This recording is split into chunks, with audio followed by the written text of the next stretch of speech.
오늘은 신명기 4장을 통해서 지켜야 할 규례와 법도 이런 제목으로 함께 은혜 나누도록 하겠습니다.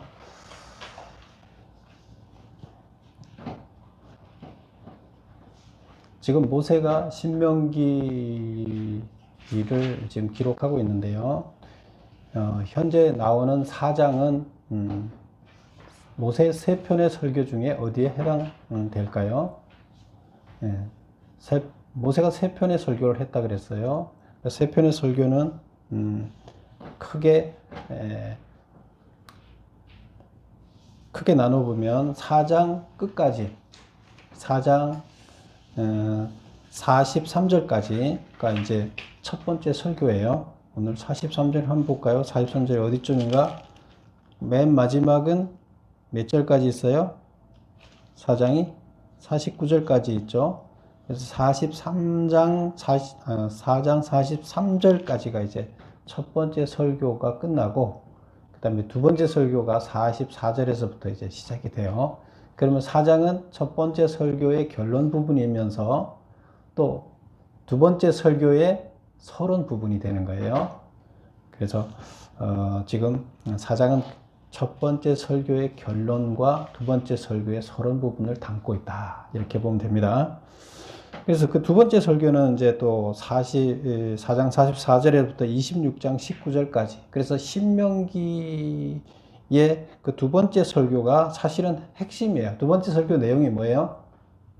첫 번째는 역사를 회고했고, 하나님께서 여기까지 우리를 인도하셨다, 하나님께서 우리를 돌보셨다, 큰 은혜를 베푸셨다. 그게 이제 첫 번째 설교였고, 두 번째 설교는 하나님의 율법에 대한 이야기를 해요. 그래서 신명기의 핵심은 율법이죠. 율법을 다시 재해석해서 가르쳐 주는 거였다 그랬는데, 그 두 번째 설교가 핵심이에요. 그래서 두 번째 설교는 율법 전체를 다루고 있다, 이렇게 보면 되겠습니다. 그리고 이제 마지막 세 번째 설교는 축복과 저주에서 율법을 잘 지키면 축복을 받을 것이고, 잘 못 지키면 저주를 받을 것이다. 이게 이제 마지막이에요. 그러면 결국 핵심은 두 번째 설교가 되겠죠. 그래서 오늘 지금 4장에서 이야기하고 있는 첫 번째 설교 결론 부분을 어떻게 정리하고 있는가 하는 것을 우리는 오늘 보게 됩니다. 4장이 길어서 반만 나눠서 지금 오늘은 다룰 겁니다. 그래서 오늘 읽은 데까지 14절까지만 다루게 됩니다. 그래서 이 4장의 구절을 전체 맥락을 이제 한번 정리를 해보겠습니다. 이게 그 모세가 신명기 설교를 한 부분에서는 논리적인 부분도 많지만 또 굉장히 호소력 있게 감성적으로 이렇게 전달을 한 부분이 많아요. 그래서 우리가 결론 부분 이런 데에서는 특히 그래요. 그래서 오늘 4장의 결론 부분이 쭉 많이 나와 있죠. 그런 부분에서는 감정적인 호소를 다루고 있는데, 그래서 그거를 구체적으로 이렇게 정리해 보지 않으면 무슨 말인지 이 말이 이 말 같고 이 말이 이 말 같고 같은 말을 반복하는 것 같은데 그렇지는 않습니다. 그래서 정리를 한번 해봤습니다. 2번 메모를 한번 보세요. 4장의 구조는 어떠한가. 그래서 첫 번째 설교의 결론 부분이라 그랬죠. 43절까지. 그 다음에 두 번째 설교의 서론 부분이 그 뒷부분에 44절부터 끝에까지 나온다 그랬는데, 그러면 첫 번째 부분의 설교 부분이 뭐냐? 이제 6가지 내용을 다루고 있어요. 그 첫 번째 내용이 뭐죠? 율법을 준행하라, 그리하면 살 것이다. 이제 결론 부분에서 첫 번째로 얘기하는 게 중요하겠죠. 이제 모세가 가장 지금 걱정스러운 게 뭐예요? 율법을 잘 지켜야 되는데 과연 하나님이 준 이 율법대로 잘 살아야 되는데 이대로 살 건가? 지금 광야에서 40년 동안 교육을 시켰는데 보니까 실습을 해봤는데 잘 안 살아요, 그렇게. 그 뭐 가나안 땅에 들어가서 실제로 이제 이 율법은 가나안 땅에 들어가서 실전이잖아요. 광야에서는 연습이잖아요. 훈련장이었잖아요. 그럼 실전에 가서 정말로 율법대로 이들이 살아낼 건가? 애굽 땅에서는 율법하고 상관없이 살았어요. 가나안 땅에 들어가서 정말로 교육했던 율법대로 살아낼 건가? 이게 제일 걱정이고요. 그리고 그게 핵심이에요. 그래서 율법을 준행하라, 지켜라. 실천하라는 거예요. 그렇게 하면 너희들이 산다. 안 그러면 죽는다는 얘기예요. 그렇죠? 안 그러면 죽는다. 두 번째, 14절까지 9절부터 나오는 얘기는 율법을 받던 날을 잊지 말라. 율법을 받던 날이 언제죠? 하나님이 등장해서 이스라엘 백성을 다 모아놓고 율법을 전달한 날이 있었죠. 그래서 십계명을 전달했었는데 그때 모든 백성들이 떨었어요. 그래서 그날을 기억하라는 거예요. 하나님이 대면에서 직접 계약을 했던 그날을 기억하라는 것을 잊지 말라는 거예요. 물론 여기 지금 현재 여기 신세대들이잖아요. 이 중에서는 그때 율법을 받던 사람 중에 어린애도 있었지만 그때 성인이 됐던 사람들은 다 죽고 없어요. 그래서 그때 있었던 사람도 있지만 없던 사람이 더 많아요. 그렇죠? 그래서 없던 사람들도 다시 이야기를 해주면서 그걸 기억하라 이렇게 얘기를 합니다. 그 다음에 세 번째 내용은 뭐냐면 율법의 수여자. 율법에 대한 내용을 계속하는 거죠. 율법의 수여자가 누구예요? 하나님이죠. 율법을 준 사람, 수여자 외에 다른 신을 섬기지 말라. 율법을 수여한 여호와 하나님만 섬겨라. 다른 신 섬기지 마라. 그리고 그 다음에 이제 25절부터 31절까지는 그럼 다른 신을 섬기면, 우상을 섬기면 어떻게 되느냐? 무서운 대가를 받게 될 거다. 망할 거다. 너희들이 분명히. 나라도 잃고 망할 거야. 만약에 그렇다 그러면 너희들이 이 땅에서 쫓겨날 거야. 누구처럼? 이 땅에 가나안 땅에 우리가 쫓겨서 밀어냈던 사람들처럼 너희들도 하나님 법을 안 지키면 쫓겨날 것이다. 그럼 그런 신세가 되지 않으려면 너희들은 어떻게 된다?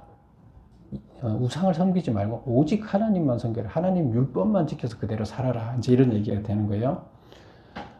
근데 혹시라도 이제 너희가 그대로 이제 율법대로 살지 못했을 경우에 쫓겨나더라도 너희가 다시 마음을 돌이킨다 그러면 하나님은 너희들을 버리지 않을 것이니까 혹시라도 그렇더라도 언제든 하나님께서는 너희들을 기회를 주시는 하나님이시니까 그렇게 해라. 이렇게 얘기를 하는 겁니다. 그 다음에 5번에 다섯 번째로 유일신의 율법만을 지켜라. 다른 신은 없다. 신은 유일신밖에 없다. 그러니까 그 율법만을 지켜라. 그러면 너희들은 반드시 복을 받을 것이다. 이렇게 얘기를 합니다.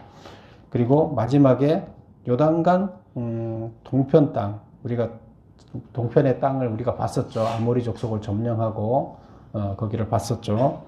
근데 거기에 이제 그리고 나서 점령하고 두 지파 반에게 나눠줬죠. 루벤, 갓, 그다음에 므낫세한테 이렇게 나눠줬죠. 그런데 거기에 각 지파마다 도피성을 하나씩 설정을 해 놓습니다. 지정을 해 놓습니다. 그 이야기가 나옵니다. 도피성은 뭐예요? 혹시라도 과실로 인해서 어떤 사람을 죽였어요. 내가 무심코 이렇게 위에서 언덕 위에서 돌을 던졌는데 저 밑에 사람이 있는지 모르고 뭐 공사한다고 돌을 던졌는데 사람이 맞아서 죽었어요. 그럼 내가 사람을 죽이려고 한 게 아니잖아요. 과실로 죽였어요. 고의가 없이. 그런데 그것 때문에 그때는 사람을 죽인 자는 죽여라. 법이 그래요. 그럼 내가 과실로 죽였는데 억울하잖아요. 그럴 때는 피해 있을 곳을 이때는 국가기관이 이들을 법을 집행할 기구가 되어 있지 않아요. 그러면 누가 법을 집행하라는 거예요? 죽은 가족이 원수를 갚아줘라. 죽여라. 죽인 사람을 죽여라 이거예요. 그게 그 법이에요. 그래서 과실로 인해서 죽음을 당하지 않게 하기 위해서 도피성을 만들어서 거기 가서 제사장한테 이야기를 하면 제사장이 그들을 도와줄 거다. 이런 얘기예요. 그래서 안전하게 지켜줄 거다. 이런 얘기고. 그래서 그런 성을 각 지파마다 만들었다. 그 다음에 이제 두 번째 서론 부분은 두 번째 설교의 서론 부분이 이제 44절부터 나오는데 그것은 이제 첫 번째 설교처럼 이 설교가 언제 어디에서 어떤 배경하에서 하는 것을 다시 한번 이야기하고 시작을 합니다.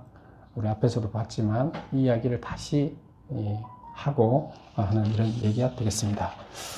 자, 그럼 이제 본문으로 들어가겠습니다. 오늘 살펴볼 14장까지는 그러면 두 단락으로 이제 우리가 두 단락을 살펴보는 거예요. 이 6개 단락 중에서 두 단락, 첫 번째, 두 번째 단락을 살펴보는 건데, 첫 번째 단락이 뭐였죠? 예, 율법을 준행하라. 그리하면 살 것이다. 하고 이제 8절까지 나오는 이야기인데,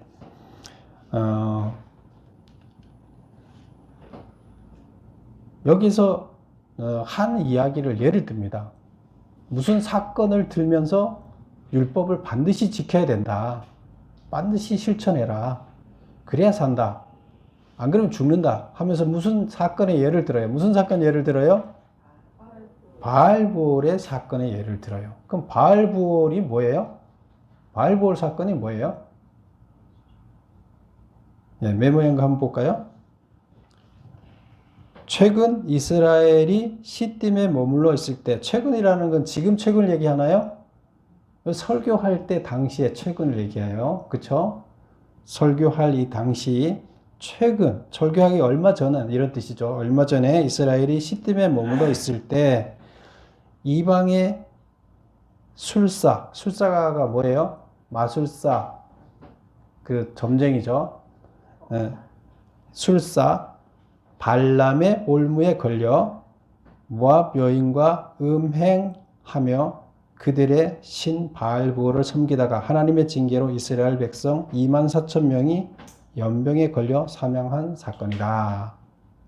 우리가 이거를 민수기에 나와 있는데요. 이것을 잠깐 살펴볼게요. 우리 민수기를 한번 가볼게요. 민수기 25장. 민수기 25장 몇 장 앞으로 넘기면 있습니다. 민수기 25장.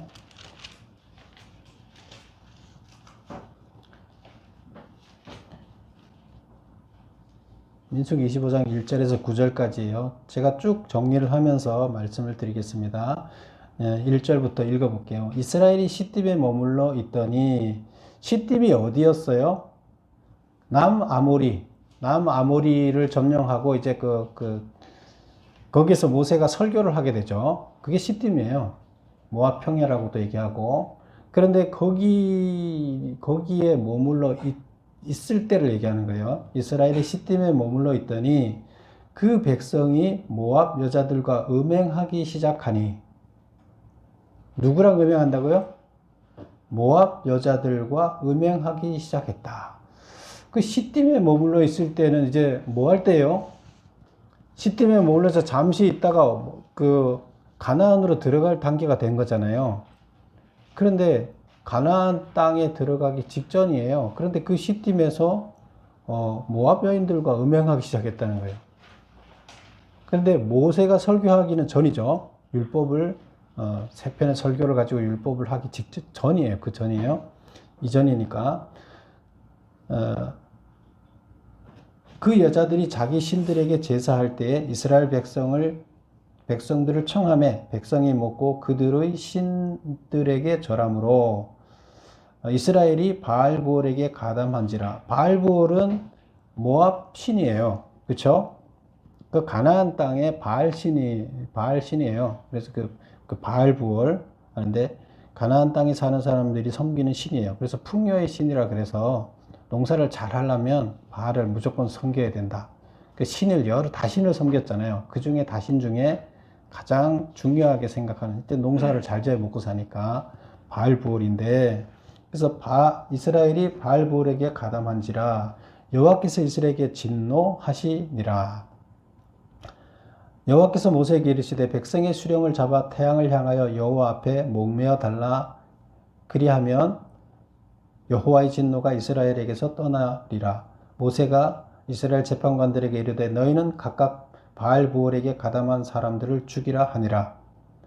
이스라엘 자손의 온 회중이 해막문에서 울 때에 이스라엘 자손 한 사람이 모세와 온 회중의 눈앞에 미디안의 한 여인을 데리고 그의 형제에게로 온지라. 제사장 아론의 손자 엘리사의 아들 비느하스가 보고 회중 가운데서 일어나 손에 창을 들고 이스라엘 남자를 따라 그의 막사에 들어가 이스라엘 남자와 그 여인의 배를 꿰뚫고서 두 사람을 죽이니 연병이 이스라엘 자손에게서 그쳤더라. 그 연병으로 죽은 자가 24,000명이었더라. 이 사건은 누가 만들어낸 거죠? 여기는 지금 안 나와요. 그런데 다른 데 보면 나옵니다. 이 사건은 누가 지금 계획했어요? 그냥 이렇게 그냥 뭐 이 이스라엘 백성들이 모압 여인들하고 가서 막 그 모압 여인들하고 음행을 했다는 얘기는 뭐냐면 이때 당시 자기 신을 섬길 때 그들은 뭐 한다 그랬어요? 신을 섬기는 예배 행위 중에 성행위가 있어요. 왜? 그래야 신이 성행위 하는 것을 보고 신이 자기 신들끼리도 우리 인간들을 보면서 자기들이 또 음욕을 느껴서 거기에서 비를 내린다. 이렇게 이제 그들이 그 가나안 땅에 있는 사고 방식이에요. 다 그랬어요. 그래서 농사 잘 되려면 반드시 그 예배를 드려야 되고 자기들끼리 그 의식을 해야 되고 의식 중에 성행위를 해야 되는 거예요. 근데 거기에 누굴 초대한다는 거예요? 이스라엘 백성들을 그들이 초대했어요. 근데 걔네들이 뭐 이스라엘 백성이 유일신을 섬기는 거 알고 있고 그런데 그냥 뭐 막연하게 초대했을까요? 그리고 초대한다고 또 거기를 덜렁 가서 거기 가서 그런 나쁜 짓을 하면 하나님이 가만히 있지 않을 거라고 몰랐을까요? 그리고 지금 이 심각한 상태예요. 지금 이게 심각한 사건이에요. 몇 명이 죽었어요? 2만 4천 명이나 죽었어요. 거기 가담한 사람은 다 죽었다는 얘기예요. 거기 가서 거기에 음행 행위에 참여한 사람은 다 하나님이 죽게 했다는 얘기예요. 연명이 돌아서. 그리고 결국에 이스라엘 백성들이 다 보는 앞에서 제사장이 그 창을 들고 다음 제사장이 될 그 아들이 창을 들고 그들을 죽여서 경각심을 줌으로 인해서 교육을 시킴으로 인해서 그게 멈췄다. 전염병이 멈췄다. 이제 이런 이야기를 하는데요. 이걸 계획한 사람은 여기가 지금 모압 땅에 지금 왕이 누구예요? 발락 자빠져 있다. 왕이 건방지게 발락 자빠져 있다. 발락이 왕이에요. 그러면 여기에 이스라엘을 저주하라고 데리고 왔던 사람이 누구예요? 발락이죠. 누굴 데리고 와요? 발람을 데리고 왔어요. 발람 주술사를 데리고 왔어요. 발람 주술사를 데리고 와서 이스라엘을 저주해라. 너 주술 잘하지. 이스라엘을 저주하게 되면 분명히 이스라엘은 저주받아서 이 지금 승승장구하는 것이 멈추게 될 거다. 너가 좀 우리 힘으로는 안 되니까 너 주술 힘을 좀 빌려서 해보자. 이게 모압 왕이 지금 그렇게 한 거예요. 그리고 거기에 또 누구를 가담시켰나 하면 이 일을 했는데 발락 왕이 발람 주술사를 초청을 해서 그걸 주술을 하려고 했는데 하나님이 그걸 막았죠. 그래서 저주를 하라고 했는데 저주를 하려고 했는데 자꾸 축복의 말만 나오게 해갖고 입이 저주의 말이 안 떨어지고 축복의 말로 바뀌어서 나와서 결국 저주를 못하고 이스라엘 백성들을 저주하지 못하고 복채를 받고 가야 되는데 복채도 못 받고 떠나게 됐어요. 그래서 발락이 열받았어요. 야, 내가 저주하라 그랬더니 너는 축복만 하는구나. 하나님이 그 입술을 잡고 있는 거를 발락은 그걸 이해를 못하는 거예요. 그래서 또 이 사람은 기왕 와서 복채를 못 받고 가니 어떻게 해요? 꾀를 짜내서 뭘 합니까? 미디안 제사장들하고 다시 그 꾀를 짜내서 이쁜 여자들을 데려다가 그 의식 자리에 자기 제사 의식 자리에 이쁜 여자들을 꾸며놓고 이스라엘 백성들이 들어와서 남자들이 오게 해서 그 예배에 참여하면서 꼬십니다. 그래서 결국 거기에 넘어가게 됩니다. 그게 바로 바알부올 사건이에요.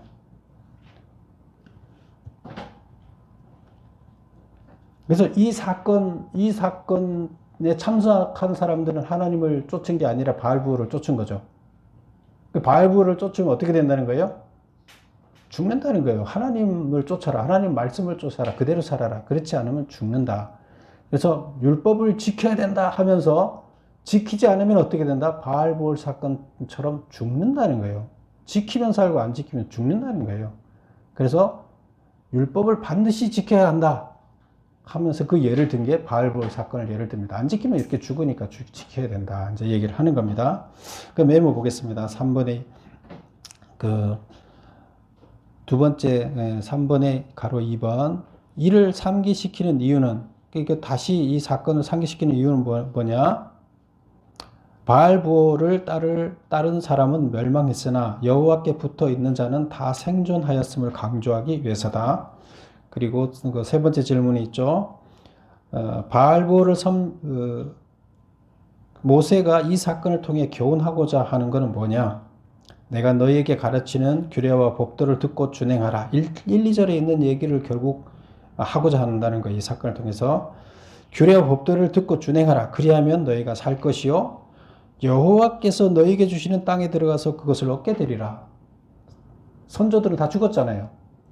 지금 또 여기 말 안 들었던 선조들도 가나안 땅에 못 들어가고 죽었죠. 범행을 했던, 지금 음란한 행위를 했던, 바알보를 섬겼던 이들도 죽었죠. 하나님 말씀대로 안 살았잖아요. 그래서 너희들은 그대로 살아라. 그러면 반드시 그 땅에 들어가게 되고 그 땅을 얻게 될 거다. 방법은 하나밖에 없어요. 살아남을 방법은. 하나님의 율법 줬는데 그 율법대로 지켜서 행하라는 거예요. 그래서 그걸 강조합니다. 그 다음에 이제 4번을 보겠습니다. 모세가 하나님의 규례와 법도를 가르치는, 여기서 규례와 법도 이렇게 얘기하는데 통칭해서 그냥 율법으로 이렇게 구분해서 이렇게 복잡하니까 짧게 얘기하면 율법이에요. 율법. 그죠? 원래는 규례, 법도는 그러니까 우리 법에서 단계가 있듯이 그렇게 이제 세부적으로 나눠서 얘기하는데 우리는 그렇게 몰라도 돼요. 그냥 하나님이 준 율법이라고 보면 돼요. 그래서 하나님의 규례와 법도를 모세가 가르친 이유를 5절에서 뭐라고 하고 있느냐. 왜 가르쳤느냐? 내가 이 율법을 왜 너희들한테 가르쳤지 않느냐? 이스라엘 백성이 가나안 땅에 들어가서 기업으로 차지할 땅에서 율법을 그대로 행하도록 하기 위해서다. 결국 너희들이 가나안 땅에 가서 이 율법대로 실천하도록 하기 위해서 내가 가르쳤다는 거예요. 그럼 너희들이 가나안 땅에 들어가면 반드시 실천해야 된다는 얘기예요. 안 그러면 죽는다는 얘기입니다. 그래서 이제 강조를 하고 있고요. 5번 보겠습니다. 모세는 여러 나라들이 이스라엘을 큰 나라로 보는 이유를 무엇이라고 생각했는가? 6, 7, 8절에서 이렇게 얘기합니다. 이스라엘의 영토나 군사력 때문에 다른 나라들이 너를 큰 나라라고 보지 않고 참된 지혜와 지식의 근원인 율법이 있기 때문이다. 그래서 이때 당시에 지금 여기에 하나님이 준 출애굽기에서 준 율법, 이것은 상당히 고차원적인 수준 높은 계명이에요. 그래서 선진국 계명이에요. 후진국의 계명이 아니에요. 선진국 계명이에요. 그래서 누가 봐도 우월한 수준의 법이에요. 그래서 이것을 모세는 이렇게 얘기를 합니다. 뭐라고요? 참된 지혜와 지식의 근원이다.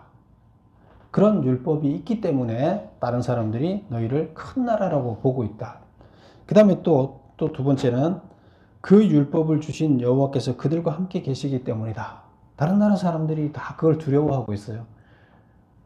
그의 신들이, 이스라엘의 신들이 이스라엘에게 어떻게 지켜주고 그들에게 기적을 행해서 보호하시고 다른 사람들을 함부로 하지 못하게 하는지를 다 봐왔잖아요. 그래서 그런 기적들을 봐왔기 때문에 함께하는 하나님을 봤다는 거예요. 그러면서 질문합니다. 이렇게 함께하는 신을 봤느냐? 다른 데서. 못 봤다는 거예요.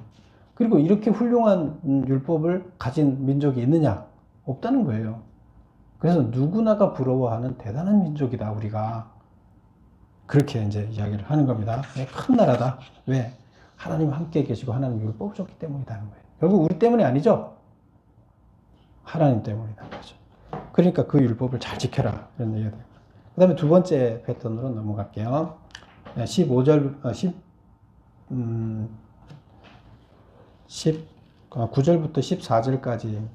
14절까지인데요. 두 번째에서는 율법 받던 날을 잊지 말라. 이런 내용이에요. 율법 받던 날을 잊지 말라.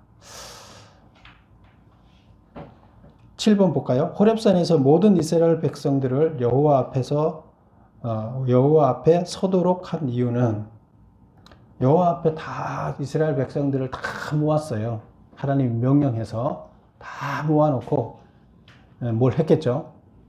다 모아서 대면하는, 하나님과 이스라엘 백성을 다 이렇게 준비하도록 해라. 옷도 깨끗한 걸 입고 목욕제게 다 하고 이렇게 해서 준비해서 다 백성들이 서게 해라. 3일 시간을 주고 그렇게 하게 하라고 했어요. 그래서 백성들이 다 그렇게 했어요. 그렇게 했을 때 하나님이 거기에 나타나셨어요. 등장하셨어요. 등장하실 때는 온 천지가 진동을 한다 그랬죠. 하나님의 그 위엄에 온 천지가 가만히 있을 수가 없어요. 천둥과 번개와 온 구름과 난리예요. 그들이 놀래서 막 기절을 하는 거예요. 그런 현상이 나타나면서 하나님이 등장을 했어요. 왜 등장했는가? 왜 서도록 했는가? 1번, 이스라엘 백성들에게 하나님의 말을 들려주어 세상 사는 날 동안 하나님 경외함을 배우게 하고 그 자녀에게 가르치도록 하기 위해서다. 왜 했다고요? 하나님 경외함을 배우게 하고 사는 동안에 하나님을 경외하는 것을 배워야 돼요. 왜? 참신은 하나님 하나밖에 없고 참신을 발견해야 되고 그 참신을 찾지 못하면 어리석은 신을 믿게 되잖아요. 참신을 발견하고 경외하는 것이 가장 우리 인생이 올바로 살아가는 지름길이에요. 그 방법밖에 없어요. 그래서 여기서 보면 하나님을 경외함을 배우게 하고 그 자녀에게 가르치도록 하기 위해서 나만 살고 자녀들은 또 망하면 안 되잖아요. 자녀들도 그 올바른 길을 가야 되잖아요. 그래서 나도 하나님을 올바로 찾아서 참신을 찾아서 경외할 줄 알게 되고 그 신을 자식들한테도 가르쳐주기 위한 것이다. 그렇게 하도록 하기 위해서 이스라엘 백성들 다 한자리에 모이도록 했다. 그렇게 하기 위해서 뭘 줬어요? 율법을 준 거죠. 모아놓고 두 번째 질문은 뭘까요? 산 아래 섰을 때 그 산은 어떤 상태였는가? 산 아래 다 세우라 그랬잖아요. 그리고 하나님이 산에서 등장하셨잖아요. 그럴 때 그 산은 어떤 형태였느냐? 산에 불이 붙어 불길이 충천하고 어둠과 구름과 흑암이 덮여 있더라. 하나님이 등장하게 되면 예외 없이 나타나는 현상들이죠. 그래서 이 하나님이 현현할 때 나타나는 현상들이 그대로 나타났다. 이제 그런 얘기가 됩니다. 그 다음에 세 번째 질문은 뭐죠? 그들은 어떤 형태의 하나님을 만났는가? 그러면 이제 하나님이 등장했으니까 하나님 만났겠죠. 그럼 그때 하나님은 어떤 형태였느냐? 하나님의 음성만 듣고 형상을 보지 못했다. 하나님 음성이 막 들렸는데 그 음성만 들어도 이들은 자지러지게 놀랐어요.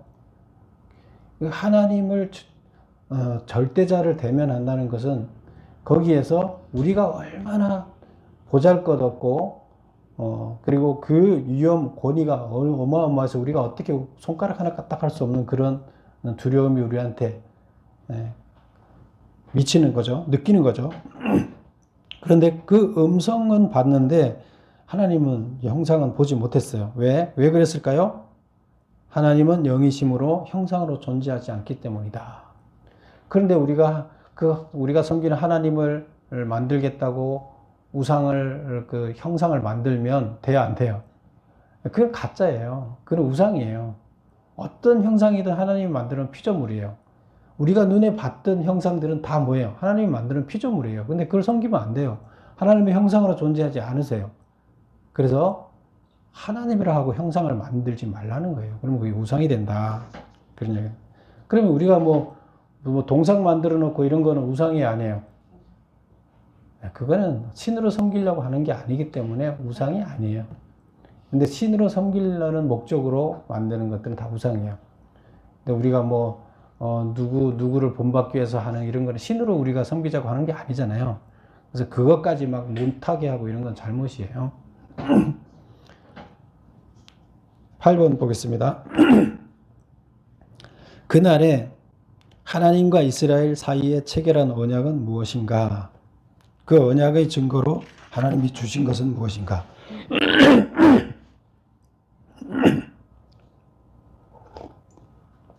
우리는 하나님만을 섬기고 하나님은 우리의 왕이 되신다. 우리 출애굽기를 한번 찾아볼게요. 출애굽기 19장 출애굽기 19장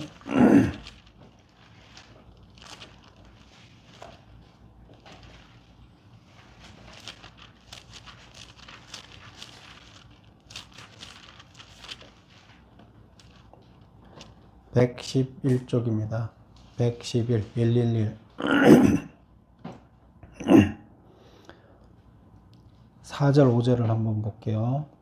다 같이 한번 볼게요. 내가 애굽 사람에게 어떻게 행하였음과 내가 어떻게 독수리 날개로 너희를 업어 내게로 인도하였음을 너희가 보았느니라. 세계가 다 내게 속하였나니 너희가 내 말을 잘 듣고 내 언약을 지키면 너희는 모든 민족 중에서 내 소유가 되겠고 너희가 내게 대하여 제사장 나라가 되며 거룩한 백성이 되리라. 너는 이 말을 이스라엘 자손에게 전할지니라. 지금 이 19장의 이 얘기는 무슨 얘기냐 하면 이제 이스라엘 백성들을 다 모아놓고 이야기를 하기 전에 모세한테 이야기를 하는 거예요. 모세한테 먼저 내려가서 이스라엘 백성들을 모아놔야 되는데 왜 내가 그걸 모아놓으라고 하나 하면 5절 이렇게 봅니다. 너희가 내 말을 잘 듣고 내 언약을 지키면 이제 언약을 맺을 건데 언약을 맺는다는 거 계약한다는 거잖아요. 근데 말로 계약을 한다는 거 백성하고 나하고 지금 말로 계약을 한다는 거예요. 그게 언약이에요. 계약서를 따로 쓰지 않고 말로 계약을 한다. 언약.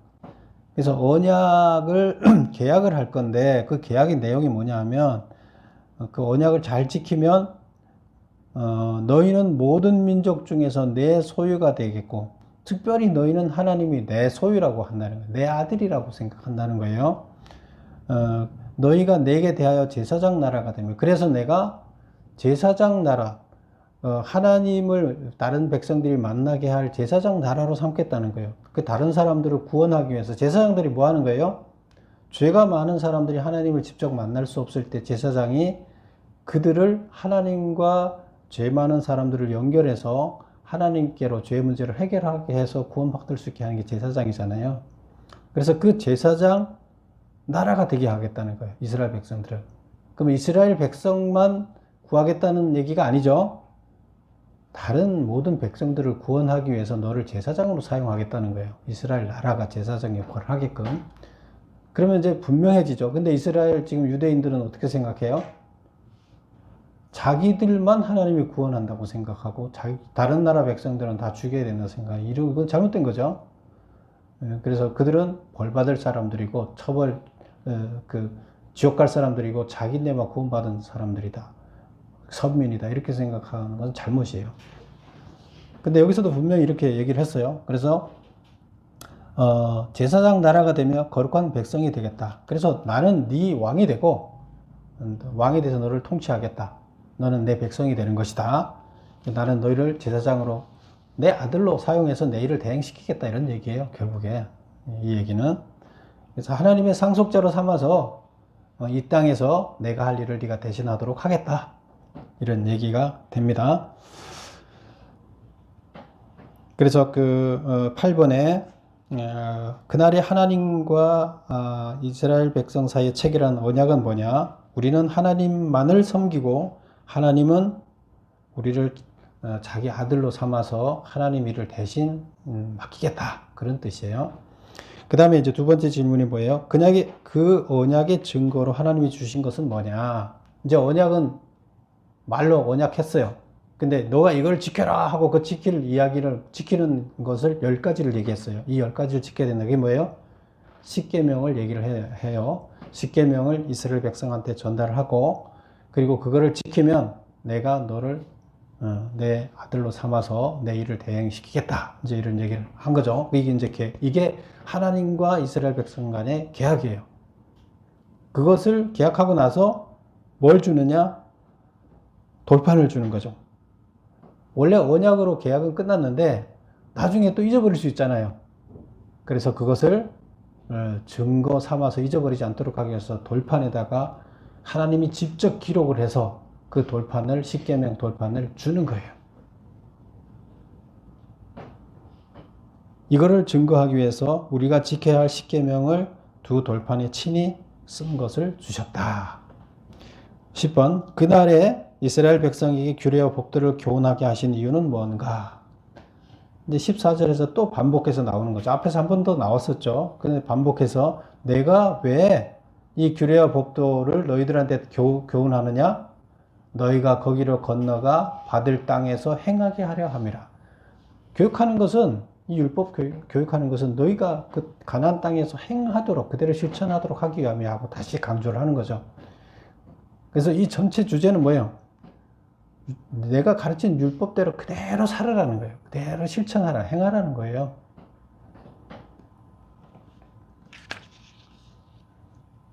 그래서 그 십계명의 이야기를 잠깐 더 살펴보고 마무리를 할게요. 19장, 우리 출애굽기 19장을 한 번 더 가볼게요. 출애굽기 19장 111쪽이었죠. 111.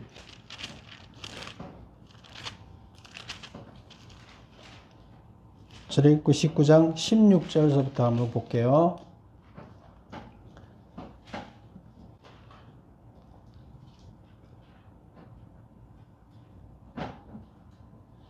16절.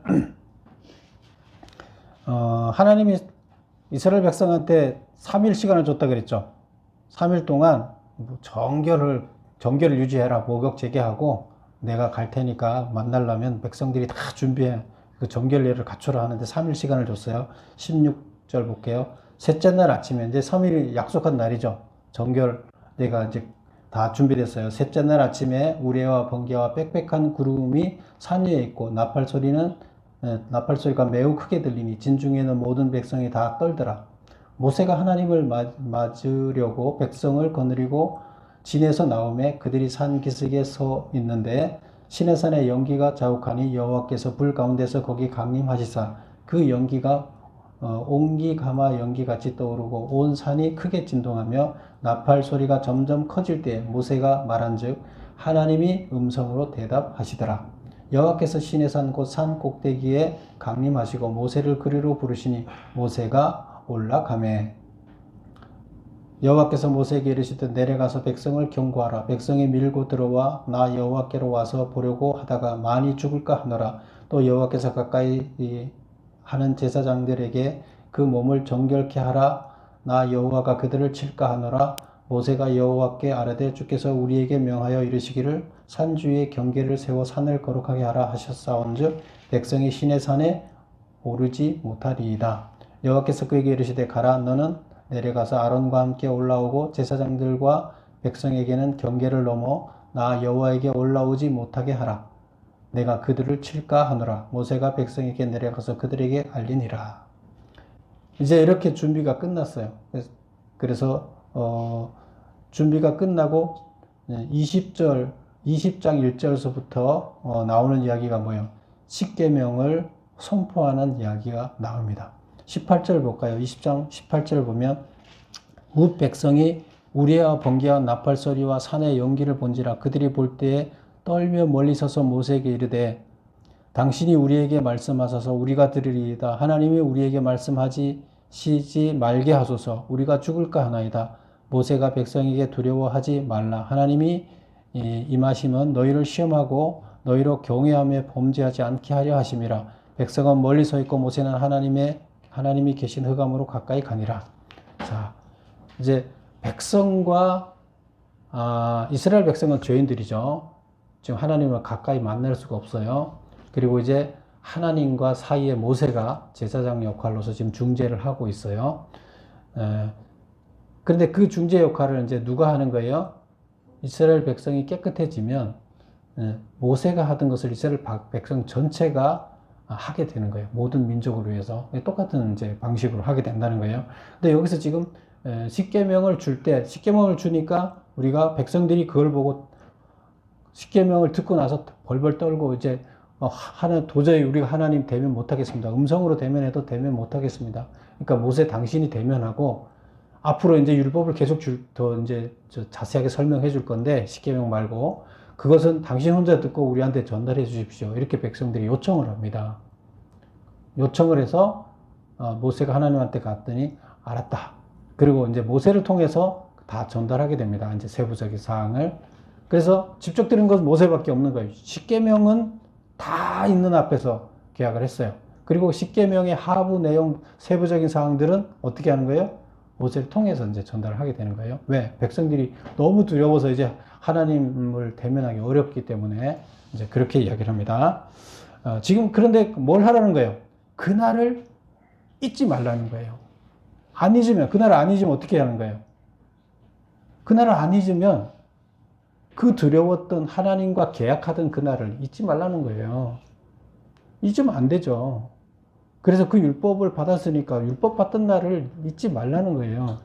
그리고 그 율법을 지키라는 겁니다. 그리고 다음 세대에게 어떻게 하라고요? 가르치라는 거예요.